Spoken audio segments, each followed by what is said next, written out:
Bonjour, je suis le capitaine Grégory Léopold Metzger, je suis à TOS 7, je suis l'équipier extérieur gauche de la Patrouille de France 2023.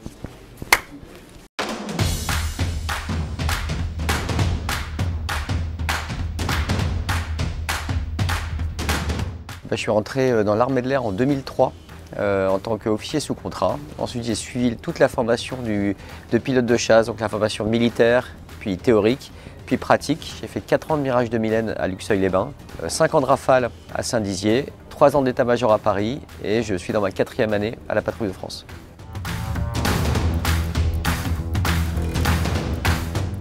Alors c'est avant tout une grande responsabilité.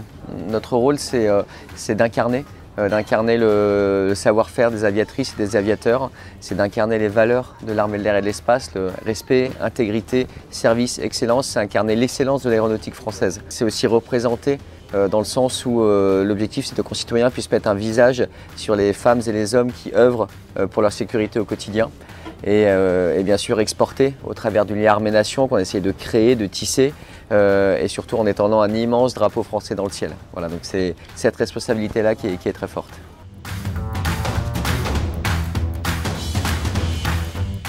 Dans les années 30, il y avait la patrouille des Tempes qui était la première patrouille militaire.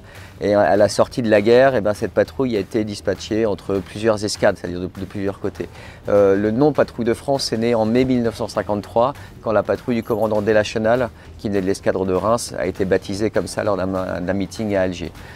S'en est suivi plusieurs changements d'escadre, de lieux, etc.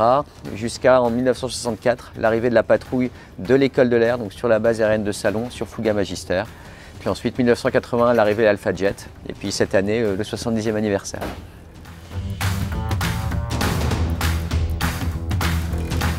Un pilote de la Patrouille de France, il vit sur 2 saisons. Il y a la partie hivernale, où là l'objectif c'est de créer la démonstration, c'est d'intégrer 3 nouveaux pilotes dans l'équipe. Et donc là, la journée elle est vraiment extrêmement rythmée. On commence par du sport à 7h55, un premier vol à 9h30, un deuxième vol à 12h30, ensuite on va manger, et de nouveau du sport à 16h, avec à chaque fois un briefing, un débriefing. Donc ça fait des longues journées, et ça toute la semaine. Donc on fait 10 vols par semaine pendant 6 mois, pour être prêt début mai pour notre saison estivale, où là ensuite la journée est tout aussi rythmée, mais complètement différemment, parce qu'on a une rencontre avec les médias, avec des enfants, avec des associations, avec le public, et puis notre vol de démonstration bien sûr. Le plus difficile, je pense, c'est d'être tous ensemble au même moment, dans la même dynamique. Un vol à la Patrouille de France, c'est 8 pilotes en l'air et 1 pilote au sol pour assurer la sécurité et le côté esthétique global de la démonstration. Et une petite erreur de l'un, ça crée une dissymétrie d'ensemble de la patrouille. Et donc ce qui est très très difficile, pour qu'on soit tous les 8 alignés, symétriques, c'est qu'on soit tous les 8 plus notre pilote remplaçant au sol, à chaque fois au top du top pour faire le meilleur résultat. Voilà, c'est ça qui est difficile. Alors, cette année, il y a une figure assez emblématique qui est le 70, on dessine un 70 dans le ciel. Pourquoi est-ce qu'elle est emblématique? À plusieurs titres. La première, c'est qu'on s'est sacrément battu en hiver pour arriver à la mettre au point. Mais surtout, on part d'une formation qu'on a baptisée Héritage, en hommage à ce que nous ont légué nos anciens.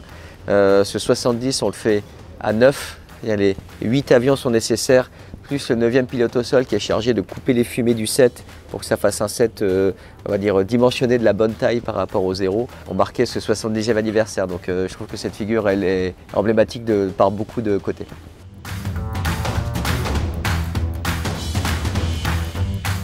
Bon, fiction, parce que j'imagine que l'histoire a été inventée de toutes pièces. Mais ce qui est assez intéressant à voir, c'est que l'état d'esprit des pilotes de chasse est là. C'est-à-dire, c'est des compétiteurs, mais des compétiteurs en équipe. C'est que les amitiés ou les inimitiés, à la fin, tout le monde donne le meilleur pour l'autre. Voilà. Et c'est ça qu'il y a vraiment à retenir, c'est vraiment cet état d'esprit qui a réussi à transpirer. Et pour en avoir discuté avec Tom Cruise il y a 1 an, il était exactement dans le même état d'esprit.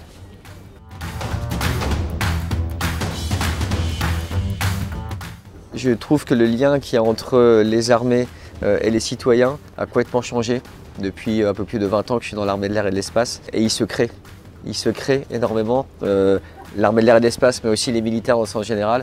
Et si on arrive à rendre chaque citoyen fier de son armée, fier de son drapeau, fier de ce qu'on fait au service du pays, et ben, le résultat est là. Et vous y contribuez. Donc du coup, voilà, gardez cet état d'esprit d'arriver à créer du lien entre les générations, entre le monde civil, le monde militaire, parce que ben, c'est comme ça qu'on va tous pouvoir s'engager pour faire de la France un encore plus beau pays qu'il n'est déjà.